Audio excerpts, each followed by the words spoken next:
పుడుతుంటారు. ఎప్పుడైనా సరే అర్ధరాత్రి 12 గంటలు దాటితే తర్వాత రోజు డేట్ వేసే పెట్టాలి. మనం ఇంగ్లీష్ క్యాలెండర్ కదా ఫాలో అవుతుంది.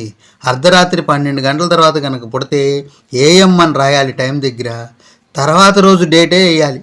కొంతమంది ముందు డేట్ వేసి పెట్టేస్తారు, 30వ తారీఖు అని పెడతారు, అర్ధరాత్రి 1 AM అంటారు. డేట్ పంపించిన తర్వాత నాకు నక్షత్రం మారిపోయింది అంటాడు.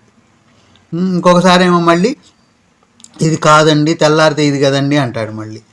కాబట్టి ఎప్పుడైనా అర్ధరాత్రి పుట్టిన వాళ్ళు 12 గంటల తర్వాత కనుక పుడితే తర్వాత రోజు డేట్ వేసే పంపించాలి. తర్వాత రోజు డేట్ వేస్తే కరెక్ట్గా క్లియర్గా వచ్చుద్ది అనమాట. లేదనుకోండి మారిపోతుంది, డేట్ మారిపోతే నక్షత్రం మారిపోతుంది అనమాట. అది గుర్తుపెట్టుకోవాలి. ఓకేనా. నెక్స్ట్, అది ముఖ్యమైన తప్పు ఇక్కడే జరుగుతుంది. అర్ధరాత్రి పుట్టిన వాళ్ళు ఆ డేట్ తేడా